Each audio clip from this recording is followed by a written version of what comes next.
This is Julie. Hey, calendar. What's my morning like? Julie's about to have a long day. At 9 a.m., soccer carpool. 9:10, purchase birthday card. 9:05, dry cleaning. Did you just go backwards? I'm sorry, I can't fit that question into your schedule. 9:15, cry for a little bit. For days that won't end, let Schwann's help. With Schwann's, you can get delicious meals that go from freezer to table in minutes, not hours. Ordered, delivered, done. That's homemade easy. Visit today at schwanns.com. Hi, it's Jamie, Progressive's #1, #2 employee. Leave a message at the... Hey, Jamie, it's me, Jamie. This is your daily pep talk. I know it's been rough going ever since people found out about your a cappella group, Mad Harmony, but you will bounce back. I mean, you're the guy always helping people find coverage options with the Name Your Price tool. It should be you giving me the pep talk. Now get out there, hit that high note, and take Mad Harmony all the way to nationals this year! Sorry, it's pitchy. Progressive Casualty Insurance Company and Affiliates. Price and coverage match limited by state law.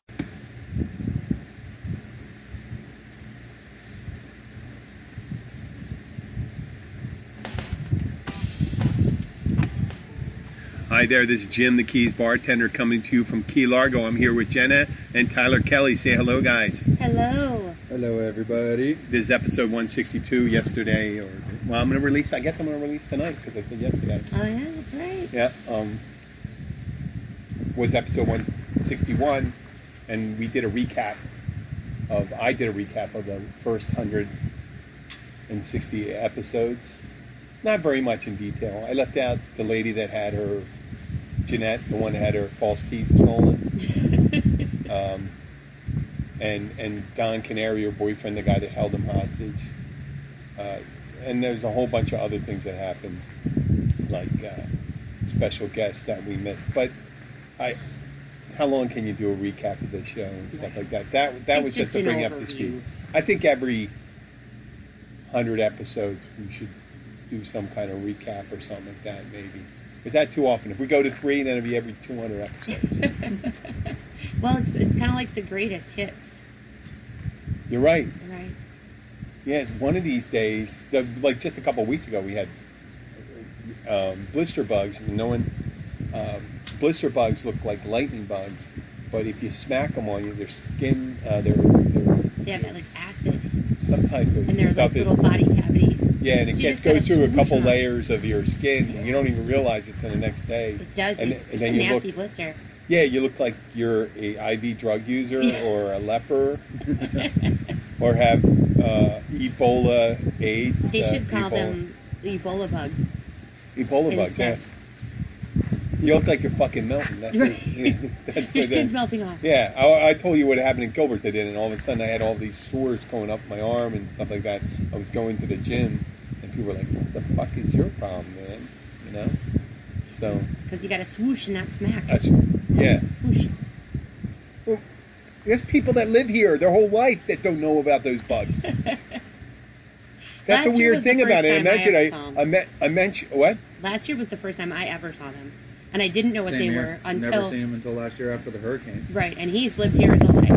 So, but I think it happened to me like 10 years ago, which, yeah, and I found out about it. And I talked to other people that, like you, Tyler, that came in, and I mentioned to them, and they said, what the fuck are you talking about? And I said, they're blister bugs. They're only out, I guess they're only out for a couple... Yeah, about an hour, maybe 2 at most. I mean, but for a short time, like only... Well, they've stuck around for a long time this year. They're still around? Yeah. I was actually, had one land on me this morning, I think, actually. That must be scary if you were like a sunbather and you had it land on your junk and you started getting blisters there and you didn't know about the blister bug. And you didn't put 2 and 2 together. And you said, oh, that's where it's... You know. Oh, great. Time to go to the doctor. Yeah. That's... When you have skin sloughing off your penis. Or if you wait until, like, you go meet with your girlfriend or something out after a date. Or your first date. Yeah, exactly. Your first date. Yep. She reaches down and a bunch of skin comes off in her hand. Ew. Quickest way to ruin it. Yeah, there you go. Good night. I swear it's Day's nothing. over. It's nothing. It really isn't. It's caused by blister bug. They're not real blisters on my penis. But they are. So... It wouldn't bother you if you were to put your No, I'm not going to go. Maybe you should call them herpy bugs. Yeah, they're horrible. They're a cruel joke by nature. But they must be. I had a older gentleman come into the catch. I almost said the Encore where I used to work. They came in and he told me, we started talking about Everglades City, and he used to live there. And if you're not familiar with Everglades City, folks, it's a city north of here on the west coast of Florida in Collier County, not too far away from us, it's 90 miles from Miami, because it's all the way on the east coast. The city would be the west Naples, coast. Right? Like Naples, it's south of Naples. Yeah. Way south of Naples. But the county seat, I believe, would be Naples, just in reference. Yeah. And Everglades City is, I think at their high point, had about 620 people. Right around now, they report about 420 people in 2017. It was 400. The 2013 was 402. Yeah, I know. I saw one that said 2017 was 423 or something like that. And there were a fishing village until then. The National Wildlife, started putting restrictions on stone crabs and all that to preserve it. There's a reason. We had this discussion before. I don't know. The reason they put restrictions on fish is not because we have an overabundance. If we had an overabundance, they wouldn't give a shit. Like no one has any qualms about taking lionfish because they're invasive species. Right. A lionfish, for some of the people who aren't frequent listeners, it's from the Indo-Pacific region of the world, and there's no natural predators, though predators are becoming somewhat acclimated to eat them. Some of the hammerhead sharks and groupers are starting to eat them. Well, now, if anybody doesn't know what a lionfish is or what a lionfish looks like, if you were to ever see like Deuce Bigalow, male gigolo, and the weird guy, the gigolo guy that taps on the glass and has the fish that's a lionfish. That's not a scorpion fish or anything? No, like that's a lionfish. So, of course, a lot of people had them because they were like exotic from a different part of, the world. And they would keep them in. They're voracious eaters. They eat young fish. They gulp them down. They don't have teeth. Just swallow them whole. And they'll eat until they're engorged, and they can clean out a reef system real quick. Well, they are supposed to be excellent food, and it's excellent tasting fish. They are delicious. So a lot of people like to eat lionfish, although you have to be really careful about how you clean them, because I believe they have... It's not a neurotoxin per se, because it just gives you a sting, and it's severe. It hurts. Right. They have like a little it's poison denatured. They have these spikes coming off them, long spikes like... God, what are those skewers you use for... like shish kebab skewers. Yeah. They get, on the bigger ones, they get to be like 8 inches long. And that's the part when you stick your hand in it, it supposedly hurts. You feel like cutting your hand off. But if you get stung by them, if you put it in really hot water, it alleviates it, or put ice on it. If you put your hand right in ice. Because either the cold or the heat denatures the poison. So, but that's taken away from Everglades City. Everglades City was established in, it was around the Calusa Indians used to live there. I'm good at remembering stuff like that. And during the Civil War, some people migrated, it's 1873, I think, they migrated up to there and they settled in Everglades City and made it into a fishing village. And it stayed there very small. And there was an interesting story about it. It seemed like a doomed town from the beginning because I think they built their first school in 1895 and a tornado destroyed it in 1896. And then the second one they built was destroyed in a hurricane in 1910. So Everglades City, and that sounds, far apart maybe, 15 years, but it's not that far apart for it to get hit. They get hit by tornadoes, and then 15 years later, the school's taken out again. But over the years in between, it was very popular. It wasn't because Florida wasn't a big destination for travelers until the early 1920s. It was right after World War I, where they had a big, there was a big land sale scam in Florida.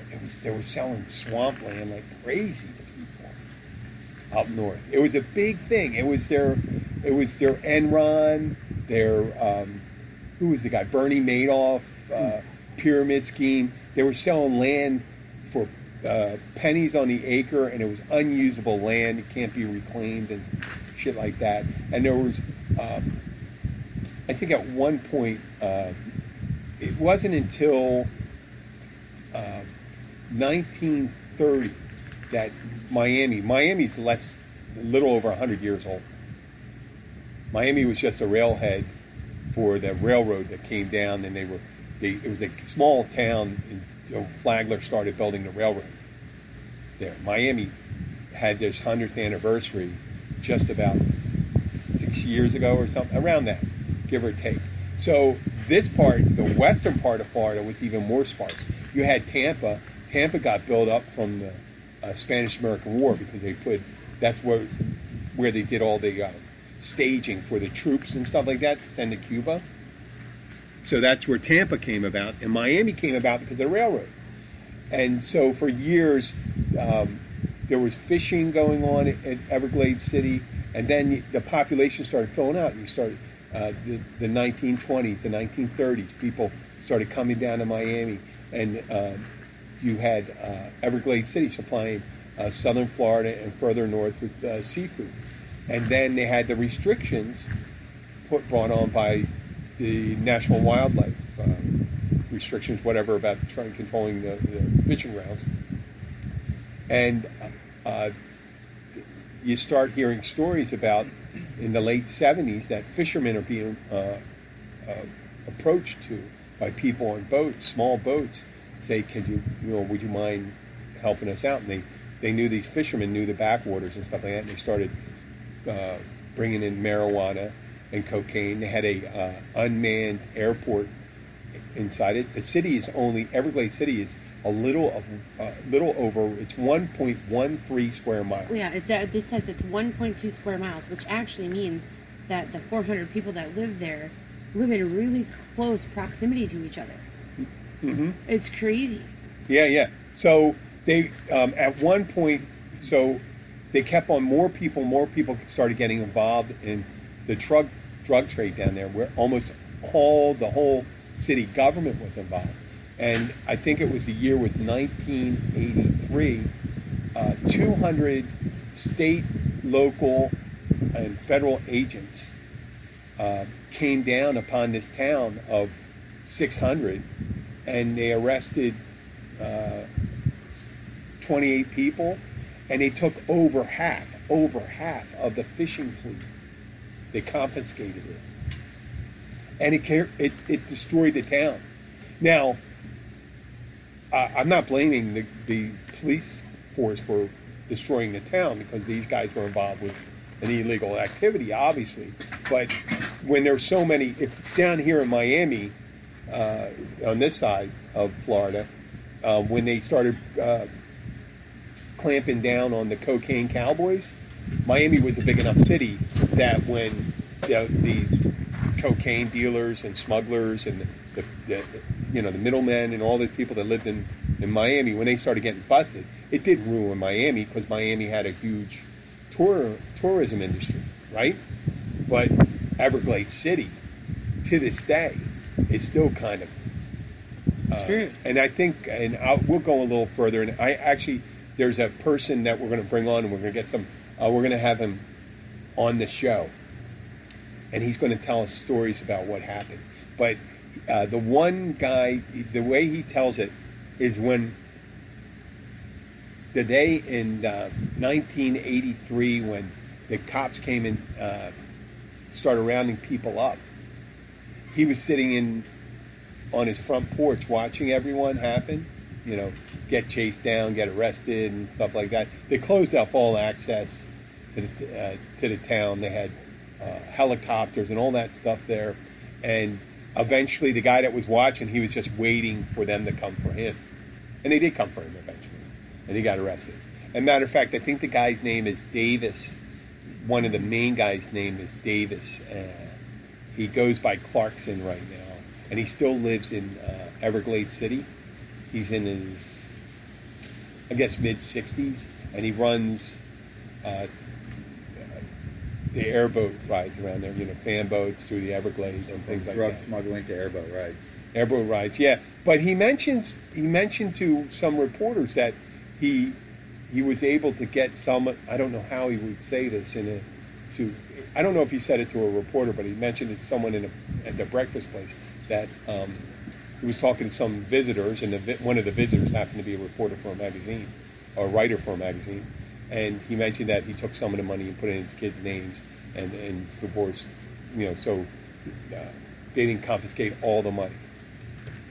And if you ever get a chance to go up to Everglades City, it's very quaint up there, but it's a little run down, and it's never really came back. I don't think they invested a lot, the cocaine money or the marijuana money. There was like millions and millions of dollars going through that town. Probably buried in the And then one of the guys mentioned that he couldn't take any more money because he had no other place to hide it. And that sounds like that American Made story, the one with Tom Cruise. And it looked like the kind of town that Everglades City was. I wouldn't be surprised if that was based on one of those stories. Like on Barry Seal. Yeah, Barry Seal. Mm-hmm. I don't know if he was involved in that, but it was. But Pablo Escobar was more in the 90s, right? Both. Well, really? When he hit it really big, and then they finally killed him in the mid-90s. Yeah. They had the Colombian Special Forces tracked him down. But that's South Florida and the Keys, and we have our own. And I imagine the Keys. Joint Task Force. The Joint Task Force. The Joint Task Force. Oh, you saw the hunting. It was called the documentary. Was called Hunting Pablo, killing Pablo Escobar. I think that was the title of it. I actually watched Narcos. Oh yeah. And I learned a lot of Spanish from watching it because it is all in Lay it Spanish. on me. And it was just really cool. I actually was upset. ¿Dónde está la biblioteca? Where is the library? Mm-hmm. ¿Dónde está? What's it called? El baño. That is the bathroom. Yeah. Yes. Any other lines you can like? I'm trying to. Well, it was actually, because muerta, like that's why I was like, oh my gosh, and then that word just keeps sticking in my head because you just mean it's dead. Mm-hmm. And then when they would talk to each other, they'd be like, oh, you got to kill this guy, you got to do this, whatever. But it was really cool how they actually portrayed Pablo Escobar because he was really kind of, the Colombians looked at him as if he was like a Robin Hood, that steal from the rich and give to the poor, and he really did give back to a lot of them. And but he also brought down an entire passenger jet full of innocent people to kill one person. But there again, a lot of the locals, they don't know all that stuff, and there wasn't social media and all that much stuff back then. But a lot of the locals really supported him. They were willing to hide him. They were willing to do all kinds of stuff to help the guy out. Yeah, but they didn't have. And the crazy part is, he would kill a guy for being an asshole. But he would not shoot, he wouldn't shoot a dog. It was weird how that worked. Hitler was the same way. Yeah, it's odd. He loved his dogs. Yeah.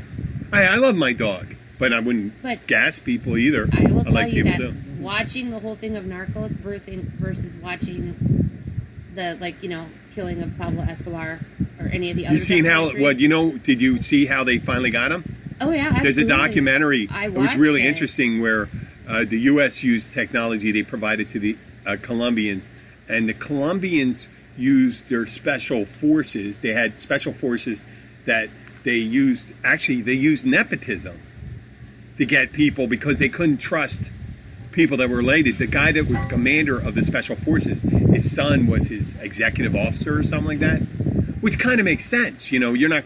Who are you going to trust? It was like the Untouchables. Right. Remember the Untouchables? And Sean Connery's nephew was the guy that when Al Capone put a hit out, or Robert De Niro as Al Capone put a hit out on Elliot Ness and his family, Sean Connery got his nephew, the character, the Irish cop, got his nephew to take the family away because he says, I trust him, he's my nephew. Right. Yeah. Well, and then, like Pablo's big downfall was when I believe it was his cousin. Well, his son now That was refutes killed. everything he says. Oh, really? Yeah, his son apologized for all this stuff, and he said it was wrong. He understands it. He sees it. He's not resentful. I guess he's moved on. Well, the crazy part, though, about when Pablo actually went down and after he was killed, he actually gave his wife, like, demands of saying, this is what to do if I die. At one point, And she went they to had the him in a Cali hotel. cartel. They had him in a hotel. The government had forces surrounding the hotel, and his family was in the hotel. And they were tracking signals because he was talking to his son, his then 13-year-old son, on a satellite phone, maybe, or something like that. Yep. And they were tracking. They were picking it up. They were picking it up. Yep. And then they tracked Pablo Escobar, and there's some say that there was an American agent was the one that killed him. And he also used right-wing paramilitary. There was the Los Lobos or something like that, or there was a gang of guys that were right-wing paramilitary, which, it's funny with in South America, and it happens here. You get, in South America, you had liberation theology. You ever hear that? The Catholic Church got involved in it, and they said, you know what? Rich people have been fucking around. And the Catholic Church was the first people to fuck around with people in South America, with the natives and stuff like that, when they started, the conquistadors came over, and then with the conquistadors came the priests. And they were forcibly converting all the Indians and stuff like that, and they were using that slave labor in some of the places to get all the riches back. And then they started colonizing it, and the intermarriage and all that stuff. And it was back in the late 70s, early 80s, the Catholic Church, some of the bishops started realizing, says, we're supposed to help the poor, not subjugate them. So they started going against the right-wing governments that were also somewhat complicit in the drug trade. So it was, if you were anti-communist in South America, you got aid from the United States in the 60s and 70s. And a lot of horrible things happened and stuff like that. Now, I'm not right-wing, left-wing. But the left-wing people, the liberation theology, they started getting involved in drugs. Originally about, Jesus and doing all this stuff. And they got in just as much as anybody. So when you ever hear about it, this is where I do understand left and right-wing. I don't understand when people get all pissed off when they talk about socialist, communist. You got from Pol Pot, who was a communist, agrarian communist in Cambodia, and you got Fidel Castro and all that stuff. They were dictators. And then you got the right wing. You have Allende, you have Franco in Spain, you had Hitler, Mussolini, the Japanese during World War II. So there's a whole, both of those extremes I consider, if you look at politics, especially in South America and these second and third world countries, it's like a big circle. And the top one is where you have a representative democracy, where you have a party in power, and then you have a loyal opposition. They're not guerrillas. They don't have to go into the forest and fight. They just disagree, and that's what they do in parliamentary democracies and representative democracies like we have. But in South America, you had the hodgepodge of extremist left wing. Now it's left wing and right wing. Brazil went right. Venezuela's at the tail end. Venezuela just had, and we're in South Florida. There's a lot of Venezuelans down in Miami right now. They bought a lot of property, stuff like that, and these were people that were allies of the previous administration. And then you had this guy Maduro, who they just recently had a they just had a major power outage throughout the whole country. So they're having a power struggle, and that's the reason why oil prices are fluctuating, because Venezuelan oil comes through. Most of it gets refined up here, at least the stuff we traded, and we still traded with them for a while. Oil is funny business with that. We didn't get along with a lot of people, but we still would buy their oil. The only oil we don't buy now, we don't buy Venezuelan. Iranian oil. I mean, we buy. When oil's on the market, it really doesn't matter. It's the world supply, and this is where we talk about prices and stuff like that. And we're in South Florida. We're near a lot of oil, right, where it's refined. Right and left-wing governments have provided to us. There's plenty of oil. It's just that when the market, when the world market sees a glut, they drop the price. When they see a shortage, they raise the price. And when they raise the price, people start watching their oil thing. And now with the advent, I know it doesn't change what you guys, because you're boat people, and they don't have the electric motor up the bar for the boats yet. They actually are coming a very long way. My brother-in-law is... Oh, they're 5, 6... Yeah, he's trying to convince us to put solar-powered motors in our yacht. Yep. Rather than go diesel or gas again. And yeah, that's going to change the whole game. Yeah. Any disruption in the oil market is only going to drive the electric vehicle revolution. And when I say vehicle, we got motorcycles, we have mopeds, obviously cars. Yeah. China, and I did a little research on this. China has over 300,000 electric charging stations. Geographically, the mainland China and the lower 48 United States, same size. We have 66,000. They have 300,000. China's really big on that. People don't really understand that. That's going to be... Well, wasn't there somebody, I think it was back in the 30s or 40s or 50s, that actually created a motor that ran off of water? Well, this Stanley steamer. There was a steam-powered one. You mean where they separated, where they used electrolysis to separate the hydrogen and oxygen? I believe so, and then I guess government or somebody got wind of it and actually shut him down. We're going to save that for a conspiracy. Yeah. Because that's a conspiracy. Well, it is. Conspiracy is not, there's, conspiracy, just don't take it. When I say conspiracy, it doesn't mean they're false. Just No. some conspiracies are real. Yeah. And some are Imagine crazy. the effect on the oil companies. Yeah.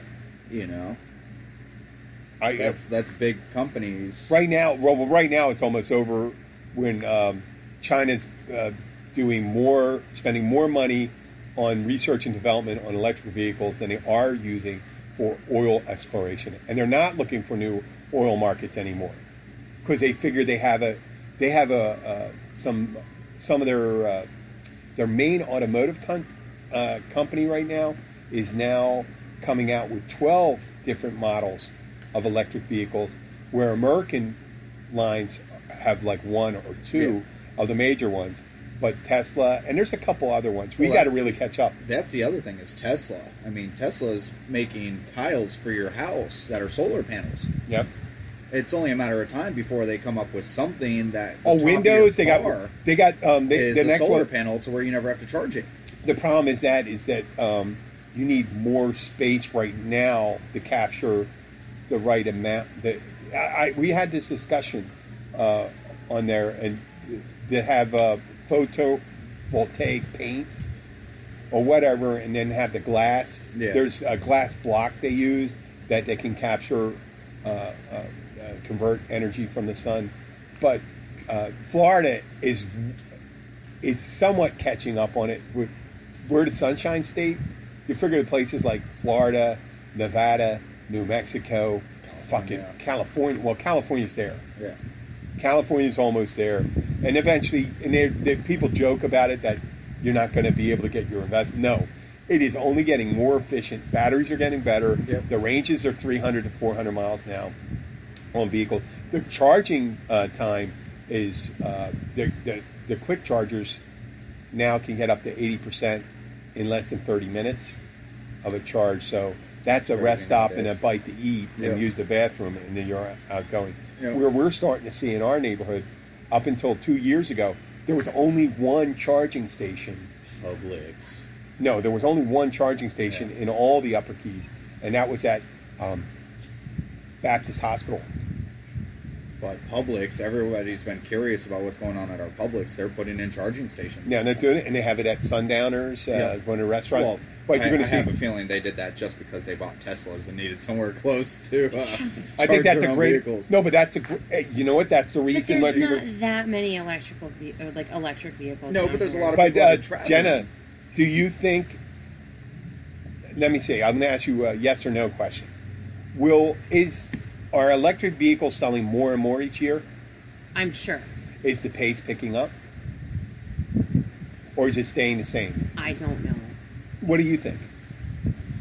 If I told you the cost, Well, the here's the ownership thing. cost, I would the think ownership the cost cost of of an electric ownership- vehicle is, let's say, for fuel and all that, let's say it's drastically lower at this time.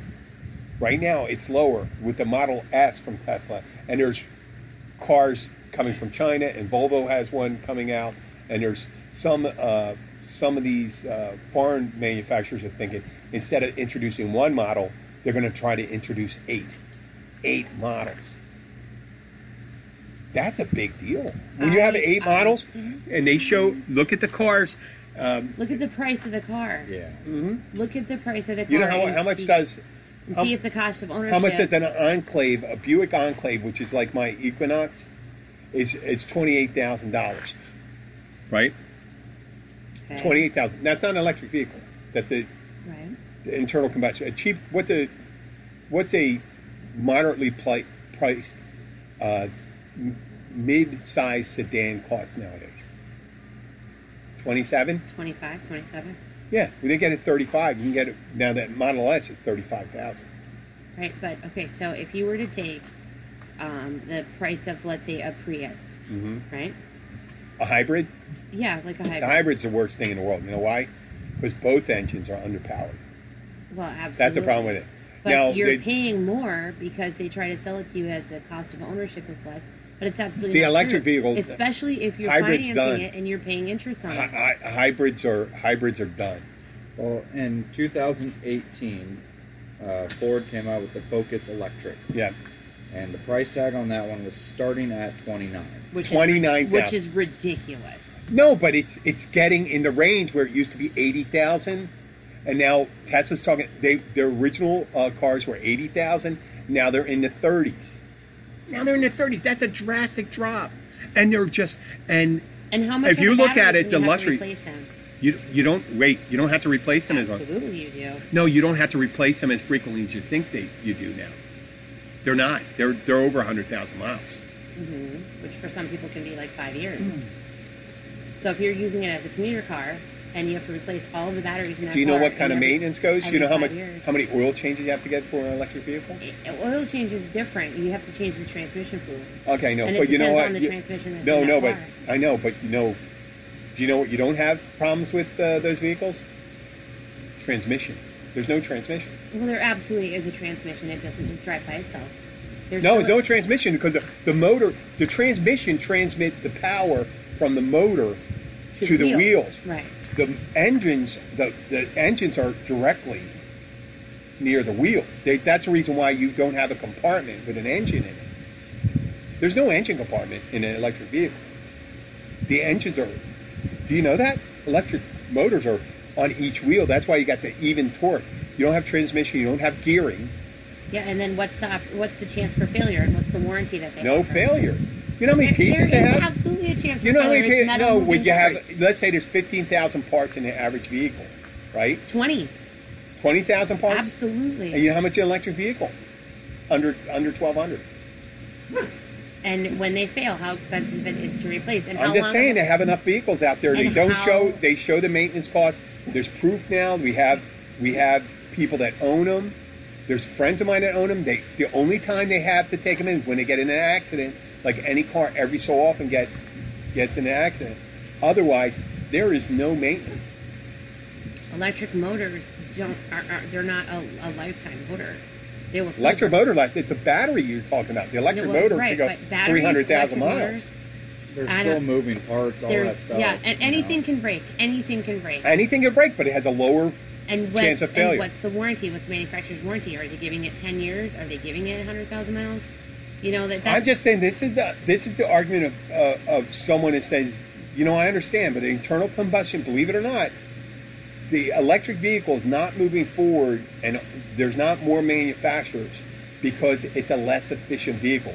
Motor-wise, the engine in an internal combustion car is much less efficient than the conversion rate from power, from the energy that you put in to the motor, and the output is much more direct. It's higher than 50%, where in an internal combustion engine, it's much lower than 50%. Well, you have a lot of horsepower draw when you're transferring power from an and the per mile cost is about a third. Now, when you charge the current for a high, even expensive electricity. I will tell you, I've been a motorcycle dealer for 20-some years now. Yeah. When they try to introduce electric, they are coming. Oh, yeah, I know. There's a company called Zero, mm-hmm. and none of them would run right. The battery life was just absolutely ridiculous. Yeah. And then you try to program them and change them so that you could actually get a 60 mile an hour. Look at the first internal combustion engine when it first came out. They used to fail all the time. Absolutely, but these things are computerized, and they can easily. Cars are computerized now. You can. Well, the internal combustion part of the motor is still an internal combustion motor. Yeah, but it's the firing of it is controlled by the computer. That's been that for a very long time. It's not a distributor anymore. It's almost all fuel injection. Of course not. The distributor and fuel injection have nothing to do with that part of it. No, but I mean, the distributor cap was the one that controlled the firing. Well, that's why you had a timing there. There wasn't a computer. The distributor determined the timing, and the cap placement determined when the distributor would hit each one to give it spark. Yeah. But if you're talking about coils and ECUs, right? A coil pack is what tells it when to fire, and that's controlled by the ECU, which is the electronic control unit, or ECM, electronic control module. That has been out for a very long time. Okay, all I'm suggesting is that from now on, the growth of electric vehicles are going to dramatically, the purchase of it is going to dramatically outstrip. Yeah. Well, that's the reason why there's 66,000. I think that they're Blu-rays. That's what I'm thinking. No, I'm sorry, betas. They're betas. Betas? Everybody got on the beta trip for a while. Instead of having a VHF, they got betas. Everything's going to be beta. You think the internal combustion engine is going to establish a big comeback? I think that the internal combustion engine has never fallen. It's done nothing but progress. It's got nothing but better. No, it did not. Efficiency-wise, it's a little better. Just a little better. In the last 10 years, the range on an electric vehicle has quadrupled. Well, possibly. There was 80 miles in the first Volt. But what about the convenience? And then you have a problem. What's more convenient than being able to fuel up at your house with a fast charger?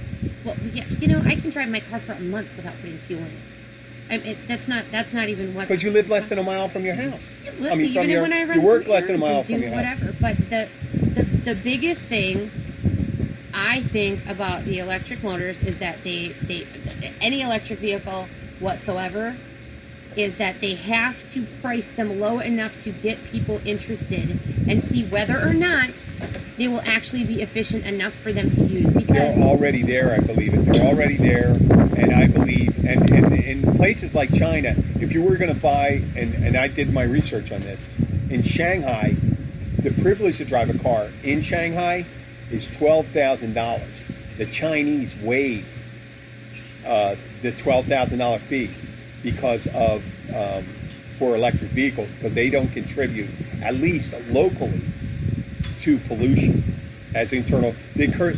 In China, that when in those cities where you're in Beijing, that's why they had those. They have billboards with the sunrise on it because people couldn't see the sunrise, and they would put that there. They would show screens of it because you had the whole brown, that smog overlaying Beijing. Many big cities have a smog issue. They won't. The ones that. But if they were going to do electric anything, and try to.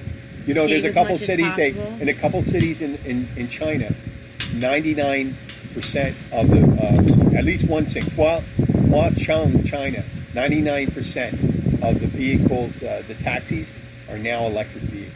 Well, I was going to say taxis, public transportation, buses. taxis are on the road all day. You know, so but- if anybody has to refuel, that's often. And the legs are getting better, the batteries are better, and I still say, maintenance-wise, you save a lot more money, especially when you're talking about these new vehicles coming up that are priced below at $40,000 and lower.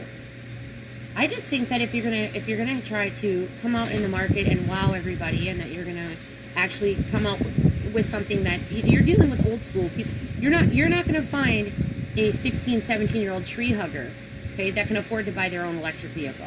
So they have to try to convince their parents. Let's see. Let me explain this to you then. How much is a Porsche can go from 0 to 60? Let's say 4.8 seconds. The transfer of power of the electric motor is absolutely. I mean, I'm not disputing that at all. I know, but if you want performance, performance, right now, the Tesla performs as well as any high-end sports car, and it's cost a hell of a lot less.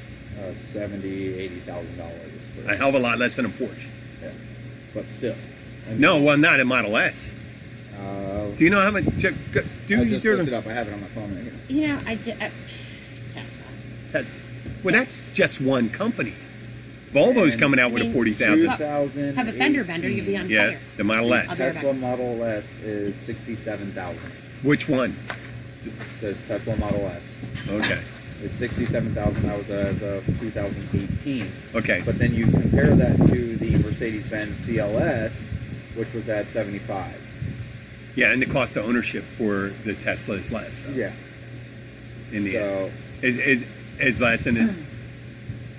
But, you know, I just, even at me, you know, I wouldn't see myself going in towards a Tesla, you know, at $60,000.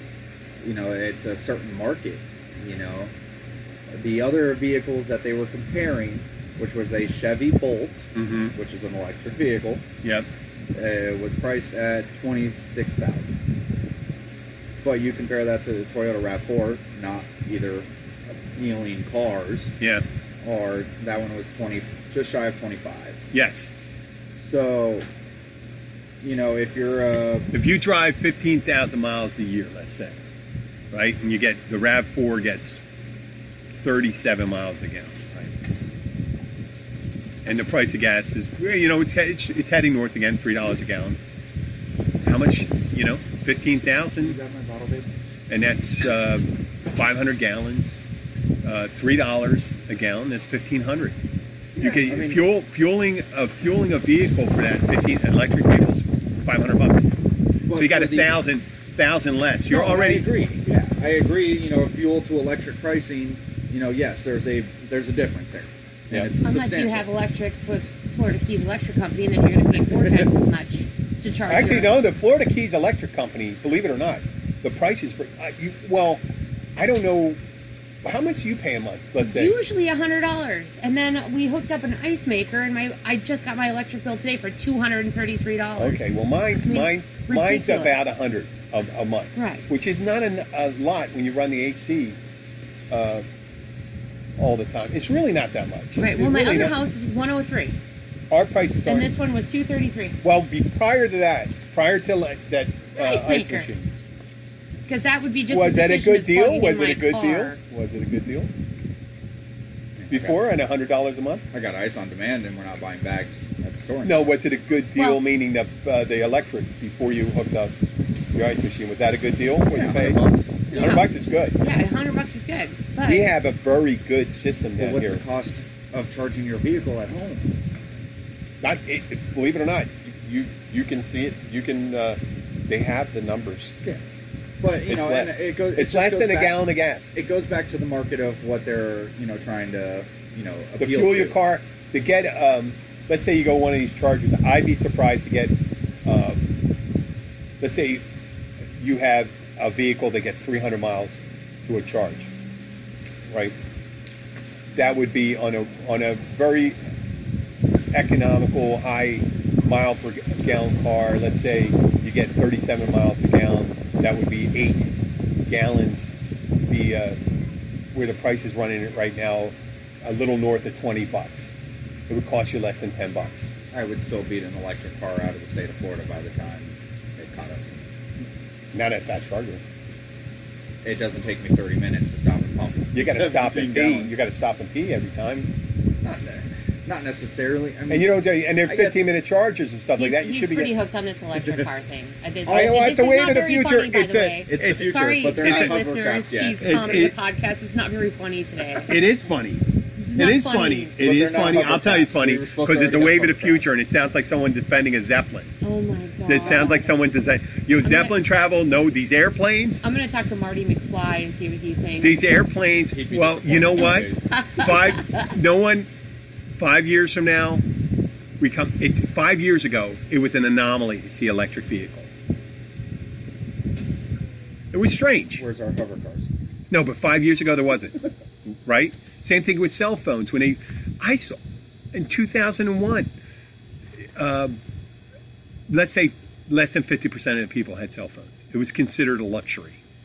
2000, 2001, and then, you had bag phones and all that shit. But within 4 or 5 years, how many of that? Now it's going to take a little longer, but I'd say within 5 years, 30% of the vehicles, and mark my words, I'm saying this right now, it's March 27th, 2019. By March 27th, 2024, 30% of the vehicles in the United States will be electric.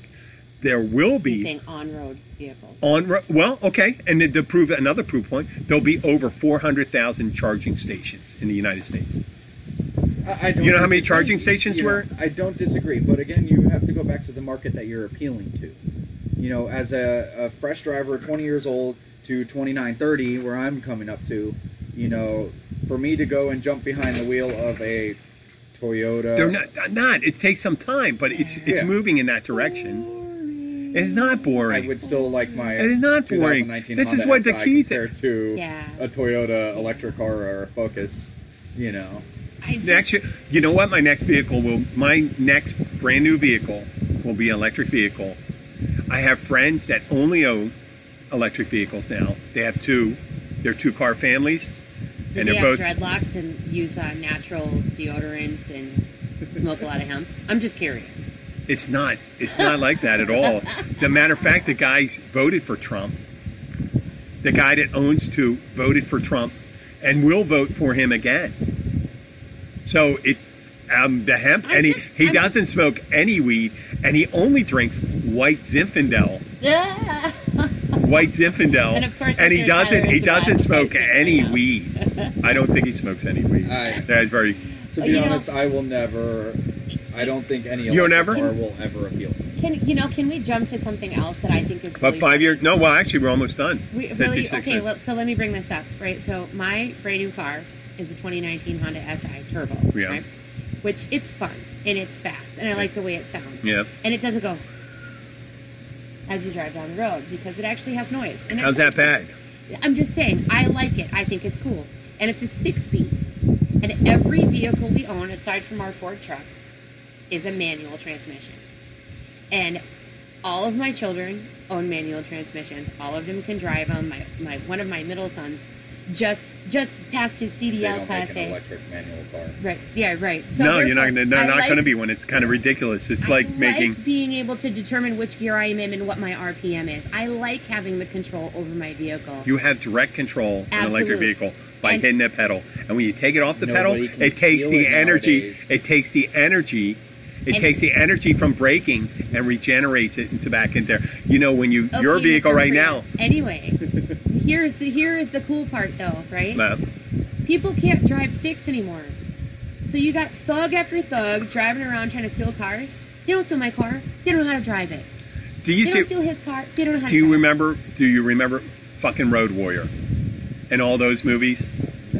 You never saw Road it. Warrior? Yeah, back when they were car. You never saw Mad Max, Road Yes, Mad Warrior, Max, yeah. Thunderdome? Yeah. Right. Okay, all those things. And what Come on, happened? give it a What was it? chance. There was a couple vehicles left over, and what were they fighting over? The last remnants of fuel and stuff like that, because no one's really Oh, extracting goodness. it. Listen to this. So what happens if failure and stuff like that? Yeah. What happens if Y2K actually happened? You ain't driving nowhere in your Prius.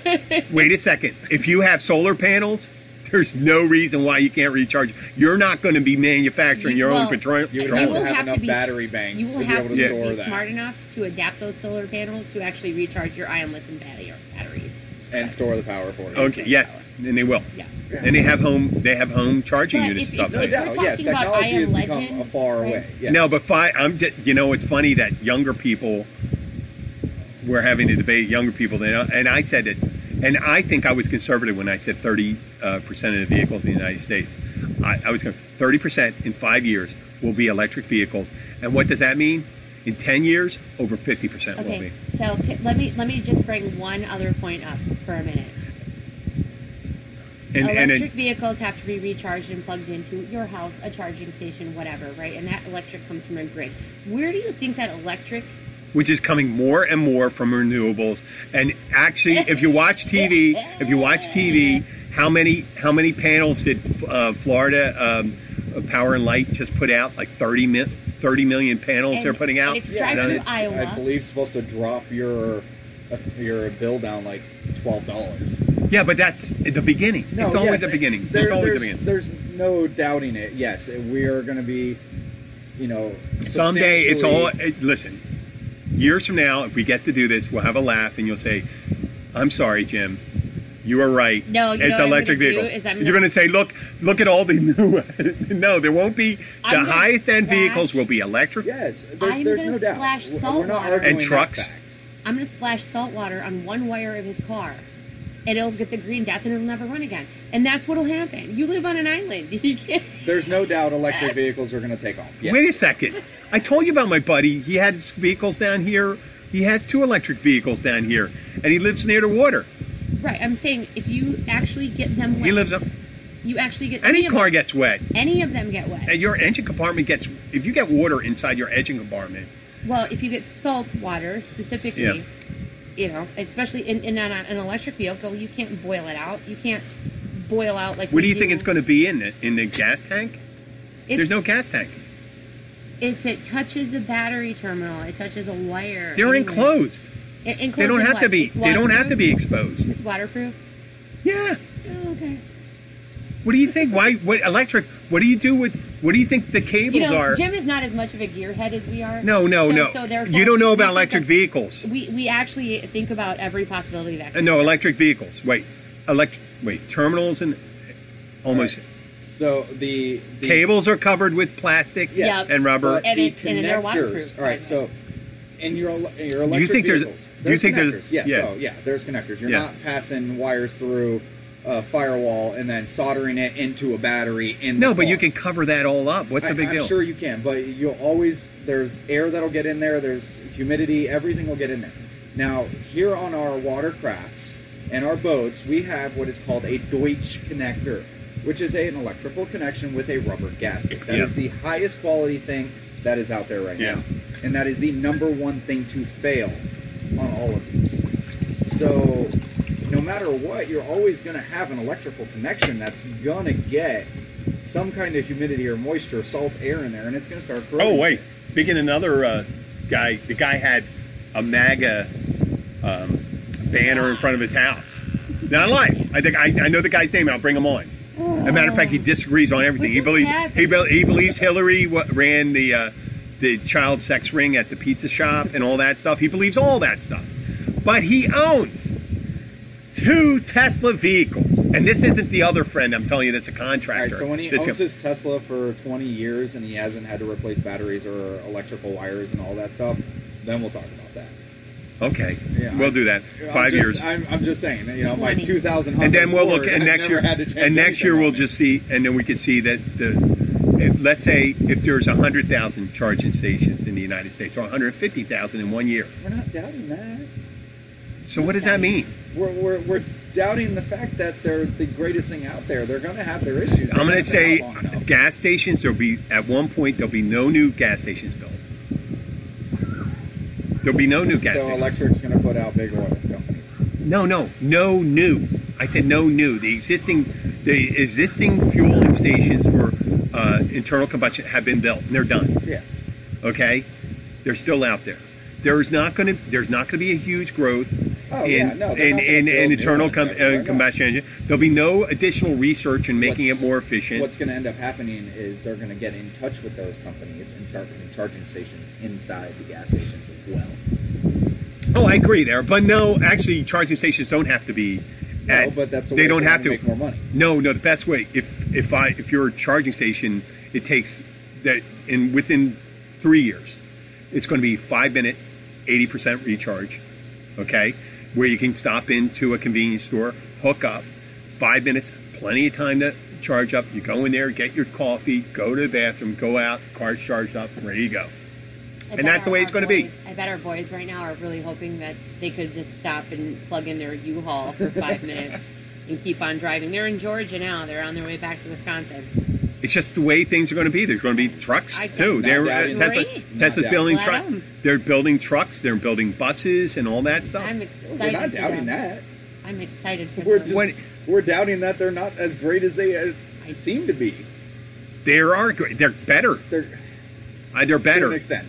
They're better. You can't argue with him. No, you can argue. You can argue. But I just say, how do you think it's going to get better? How do you think? Let's see how much money he's had to put in there. These guys. Well, I know this one guy, Conaho. He's had it for at least 6 years, a Tesla of some form, and the one time he had to get it totaled was because some guy pulled out near the Marriott courtyard and hit him. Hit him in the side. That, and the one thing they don't do is they don't repair those vehicles. They tow them. So, and he has a new one. So, very few people that buy those go back to ICE. Very few. I just don't. And the people that buy them, where do you think they drove before? Most of the time. It had to be internal combustion because there was no electric, right? So people that had them, the people that drive them now had to, as of 20 years ago, had to drive a regular vehicle. But now they're driving this. So it's people converting from internal combustion engine to electric vehicles. But there's no movement to convert people back. Is there? At least have Where's Rolls-Royce's electric car? Where's Bentley's electric car?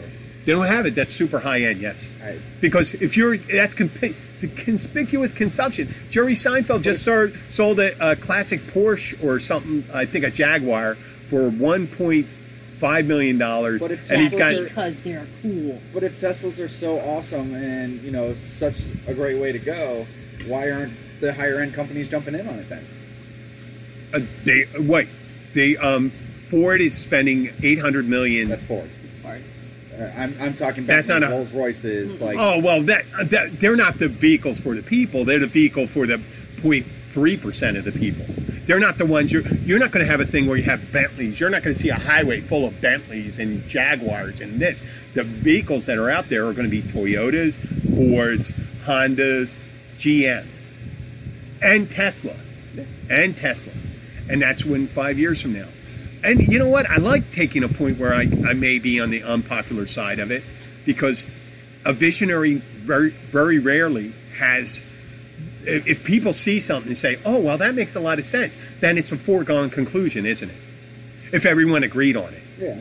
No, if they said, "You know what? Clean air is a good idea," and stuff like that. But there's a way to generate electricity through renewable. But there's very rare. Can you generate clean air using fossil fuels? Can you? Is there a way? Is there clean coal out there? Is there clean oil? I'm sure there could be. But are people spending money on that? Well, you can't, because big oil companies won't allow it. Spend money to make it. Why wouldn't oil companies want to make, if they can make a zero emission vehicle? Think a gas or a diesel car don't run as long as they should? Because they don't make them as efficient as they can be. Reliable. You're saying that's the argument? Reliable. You're saying they don't make the engine as efficient? No, it's not efficient. No, if you make it efficient. No, they try to make them as efficient as possible. Reliability is what I'm getting at, I guess. Yeah. Right. No, he just used the wrong word. No, because you have exhaust systems that fail and all those things. And it's but you know what? I love doing that. We would be no discussion if you agreed with me. Of course. If we agreed, then it'll be circle jerk. cost of ownership is still not... I disagree. I absolutely will challenge that. I'm a finance director. I challenge you on that. I challenge that with a similar car of similar quality with the same kind of interior and all that stuff. Yeah, and over a course of 5 years. An average credit over the course of 5 7 years because 7 years, that's even better. No, that's actually much worse on your side. No. Because of the interest rate over a longer period of time. I'd say the cost of fuel would be... The interest that you would pay versus the top line price over the course of 7 years, take an average interest rate of 6% over the course of 7 years, and you tell me that it's not double the price that you're paying for the car. No. Absolutely it is. No. You take a $60,000 car loan at 6% interest over 7 years, and you will pay double for that car. I'm still holding on to that $40,000 baseline for the Model S mid-model. You're talking about the long-range model, if you look at, and that's... Yeah, but Model S last year was $60,000. 2019.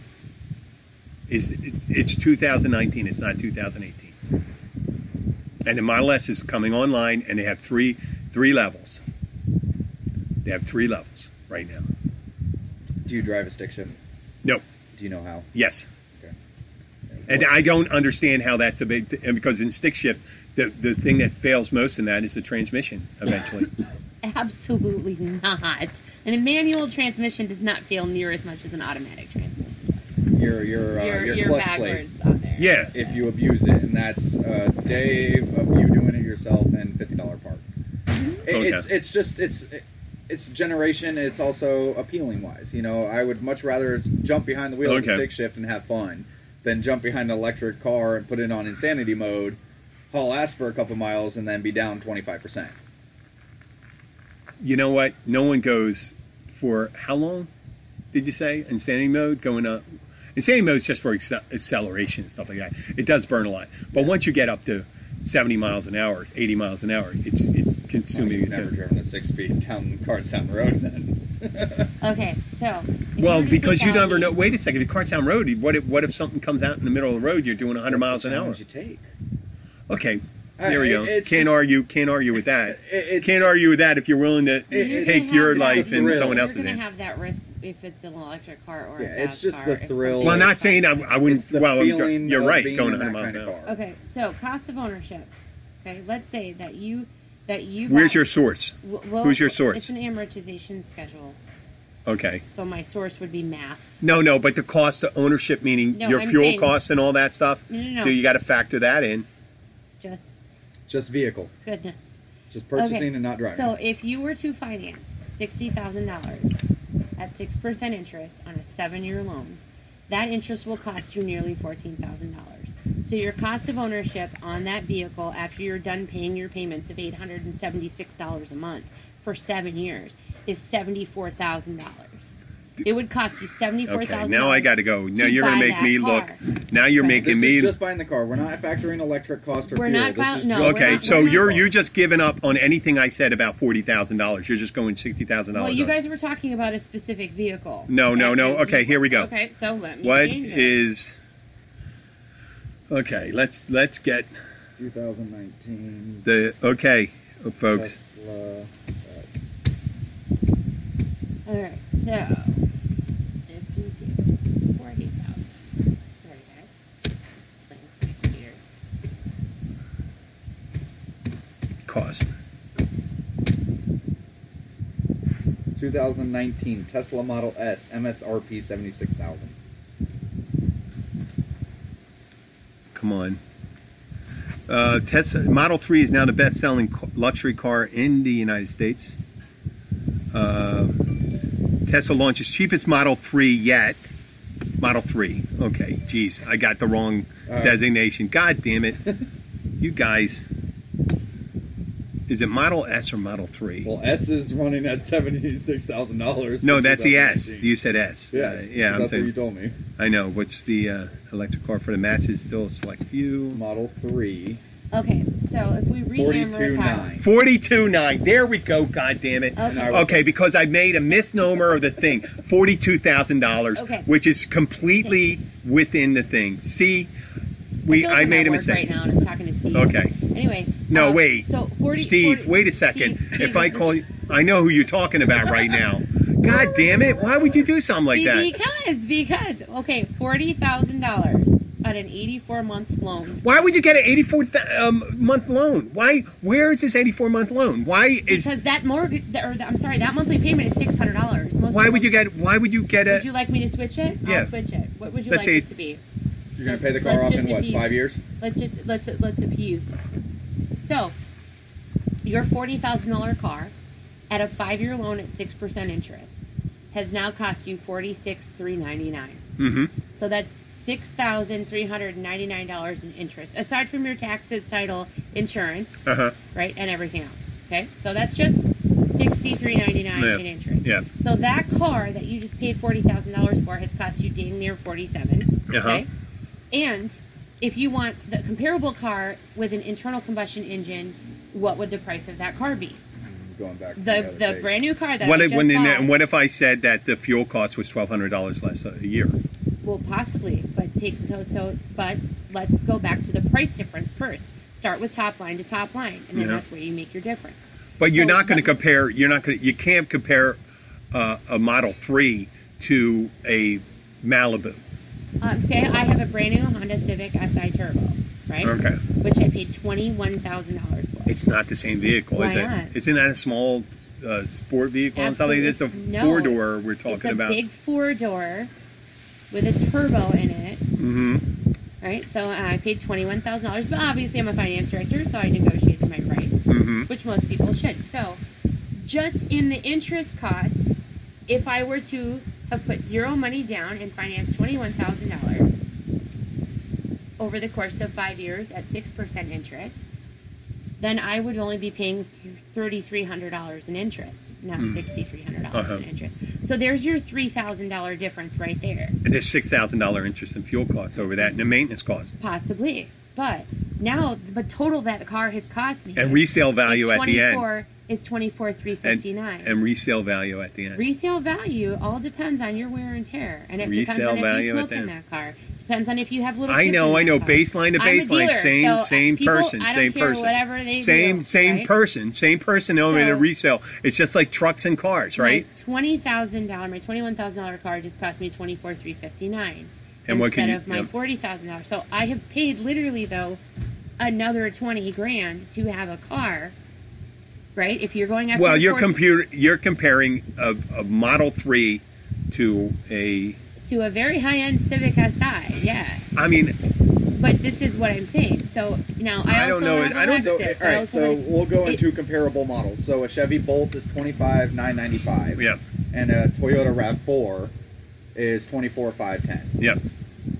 So you're a little over $1,000 from combustible to electric. And I'd say you'd save it in fuel costs and maintenance. I'm sure. Yeah, so you're there.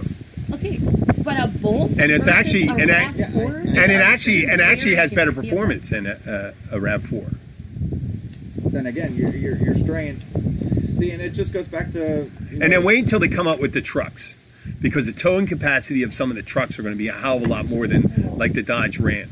So, give me I'm 5 years. Just saying, I saw the supposedly release pictures of the Tesla truck. I hate to say it, but that thing is completely and utterly hideous. It's the first one. It's just like any vehicle that comes out the first time, the Model T, the Model A. I'm sorry, and they're you changing. Can't take a Honda Ridgeline, and over the years, that thing is the ugliest, and it will always be the ugliest truck.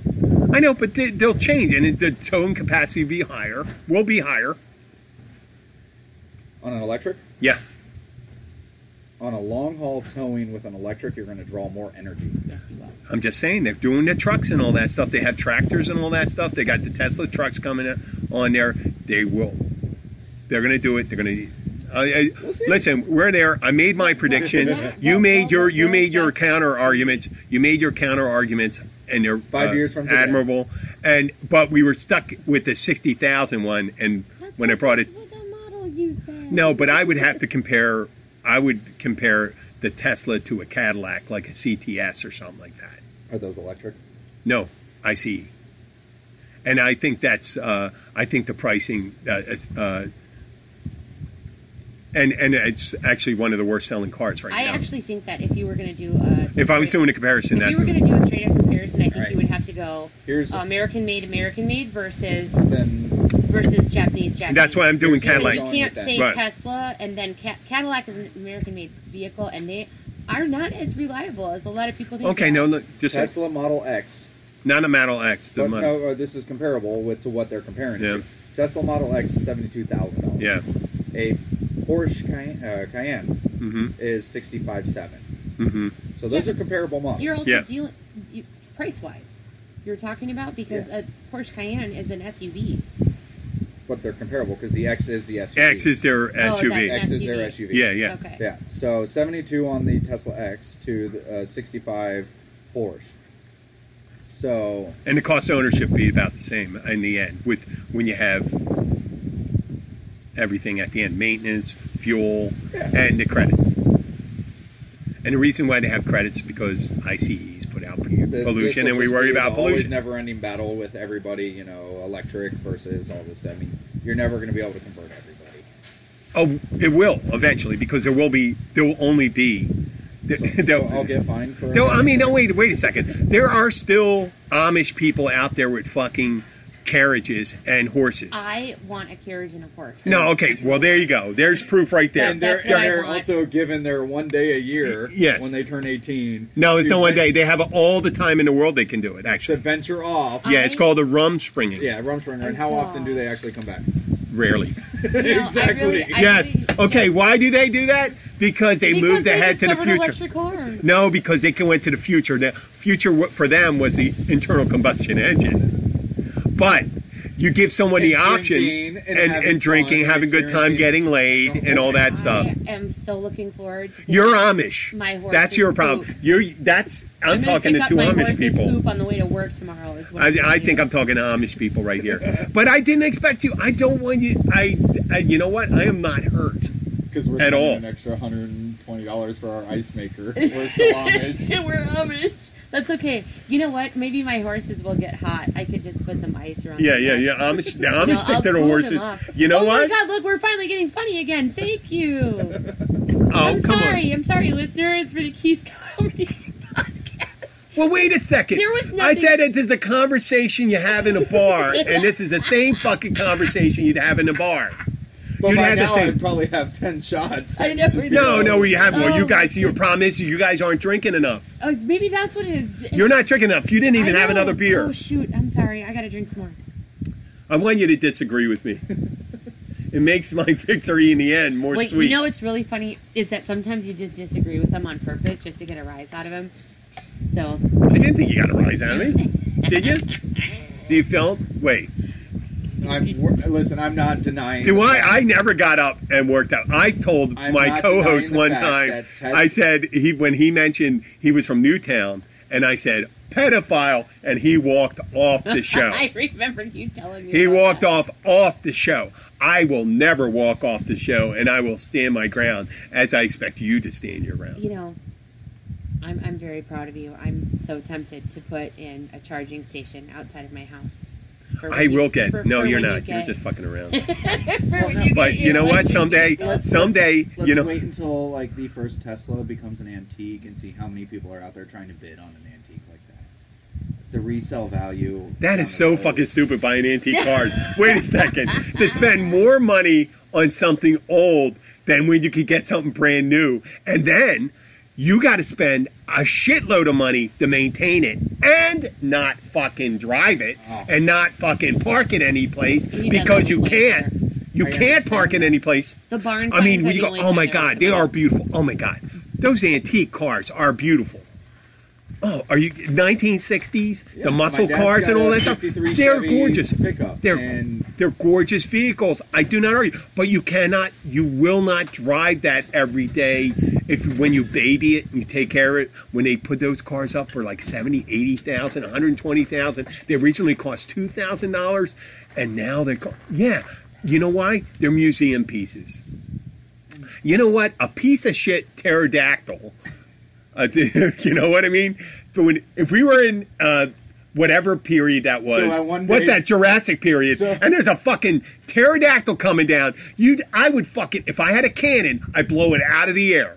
But if a pterodactyl was flying around now, I would say, holy shit, we got to capture that motherfucker. So I wonder, you know what I mean? And show it. From now, a Cavalier is going to be like. Hey, a Cavalier. Oh wait, I'll tell you. Vehicle that A Cavalier. They made a Cimarron. You ever hear of the Cimarron? It was a Cadillac built on the Cavalier body. It was a Cadillac built on the Cavalier body, and they put some interior stuff and stuff. They put the same fucking 4-cylinder. They put a 4-cylinder engine in it and stuff like that. It was a piece of shit. But they made it a Cadillac They had like economy. the self-opening I trunks just and don't shit. see an electric car holding their value down the road. I'm just saying. Remember, subcompacts. Why did subcompacts come about? Subcompacts came about. They're ugly. Why? Why did they come about? Because they want an SUV, but they also want the practicality of a A smaller vehicle. subcompact. Subcompact. It looks like a car that you backed into a brick Why wall. do they? They're why so do tiny. why do people get those? Oh, like a smart car that Because never they're took off? cheap. And let's say, remember the Geo, the Chevy Geo? Well, they had the Because Geo, they got 48 miles a The gallon. Geo Tracker. And they couldn't go over 57 miles an hour. Yeah. And they couldn't go over 57 miles an hour. You took your life on the... And they had that idea. Why did people buy them? They wanted a new car. Maybe they wanted a new car and they only wanted to pay $7,000, $8,000. Okay?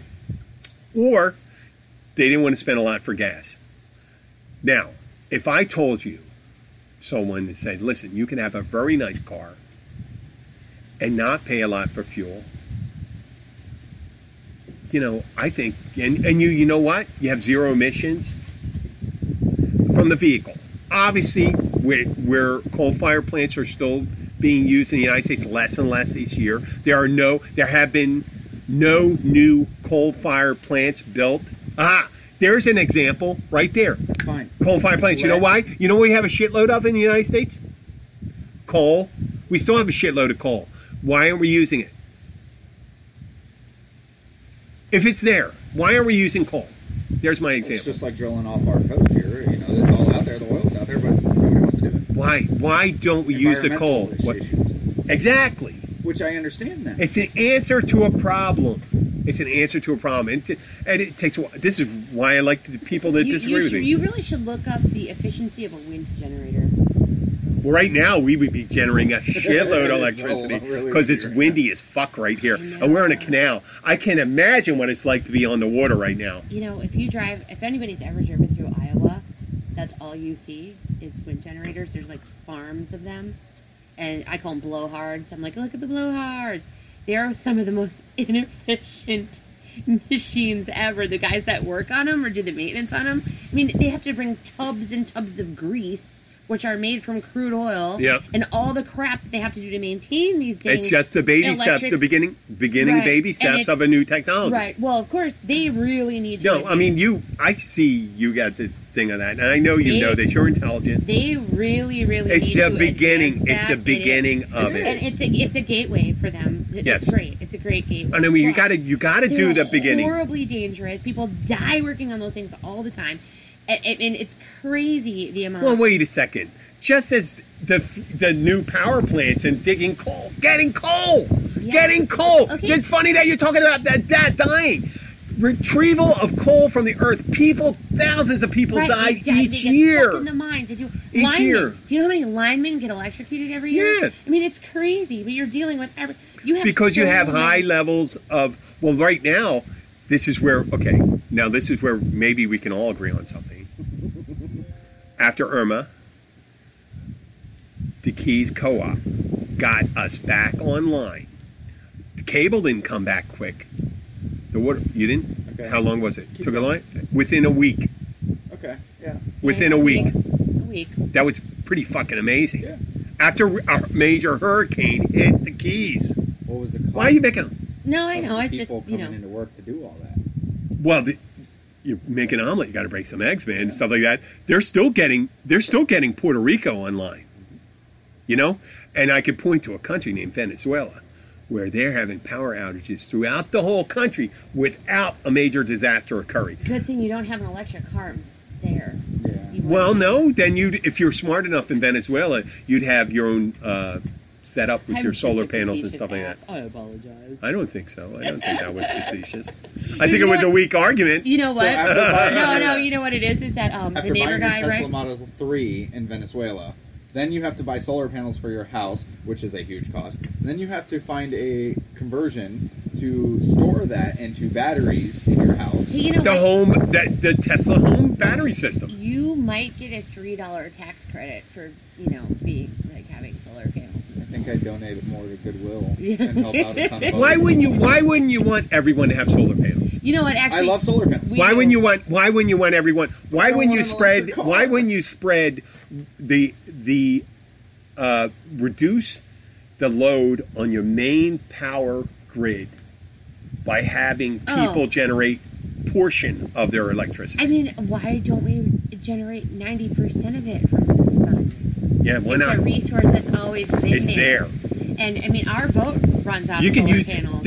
I bet there's a way of growing plants underneath panels, because in the desert, let's say, where you can use the shade as part of the thing, and the sun, and part of the sun that they helps grow the plants and reduces the amount of heat on the plant. Absolutely. And you can do something. You can combine that. You could desalinate water to hydrate the plants. I'm all for solar. Oh, me too. Solar. But you'll never get me behind the wheel of an electric car. I disagree with you. I disagree with you, and I believe in 5 years I'm going to have you behind one. No. I'll have you behind the wheel of my vehicle. I love you will. solar You will. energy thing.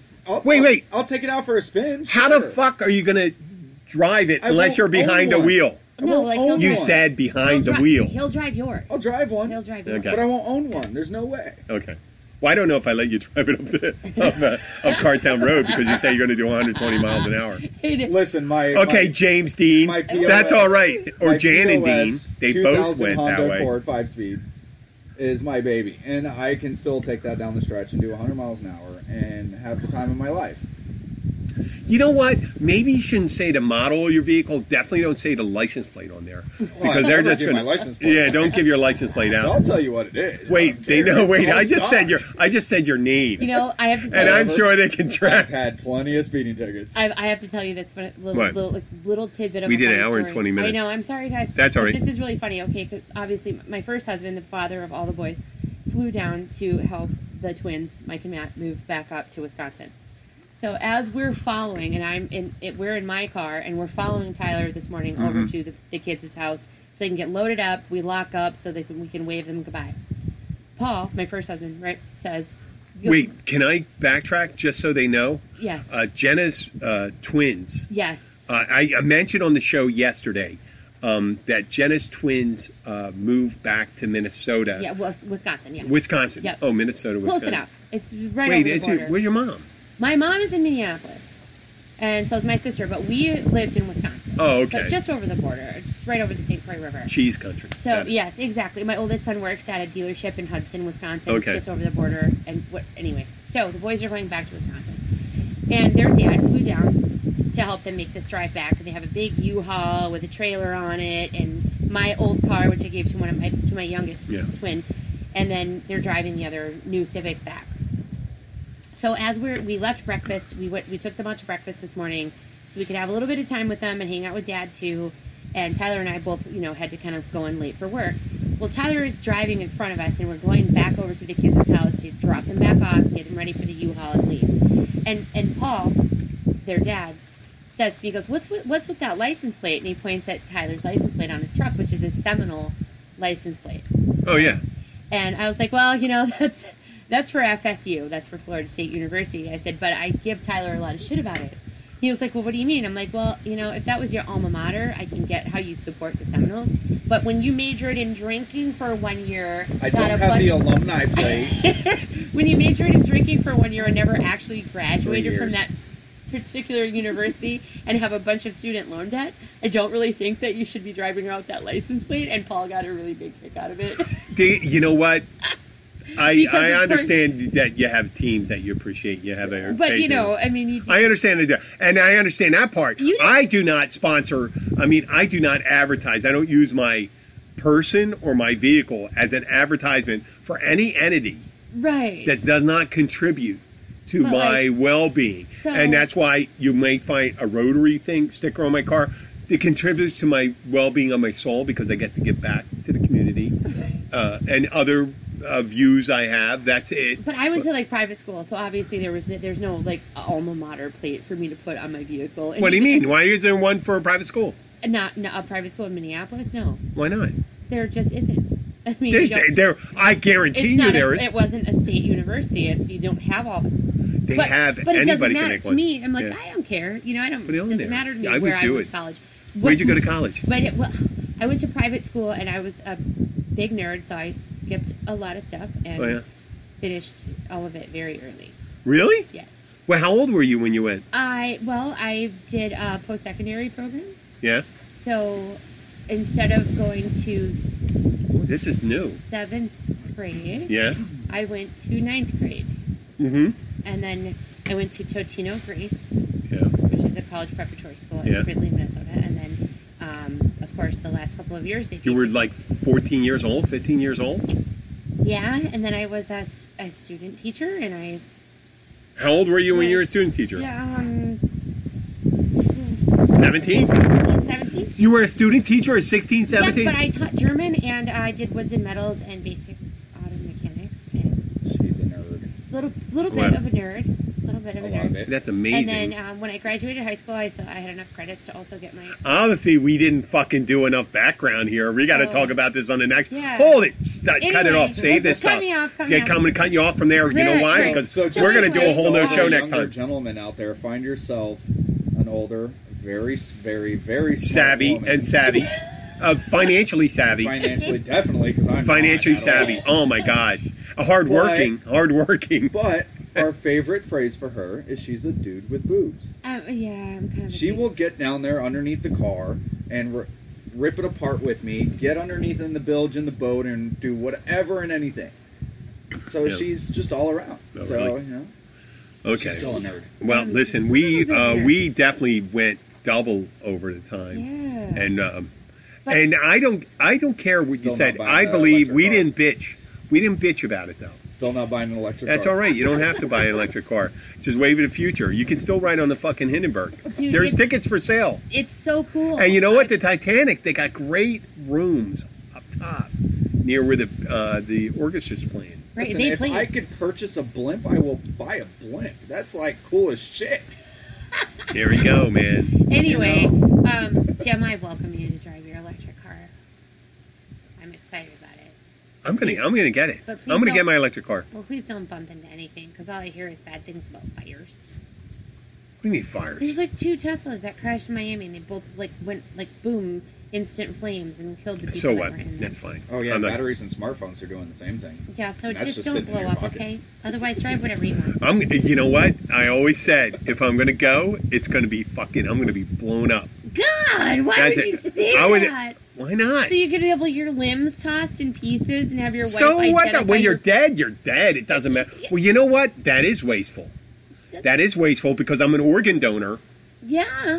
You know what? I got to get one of those Iron Man suits to protect my vital organs, like right around my torso, and maybe I need special glasses to protect my eyes. Imagine about all the harmful chemicals when those Teslas go up in flames with the lithium batteries and all the chemicals being released into the ozone. Oh yeah, nothing worse. There's no fiery car crashes with internal combustion engines.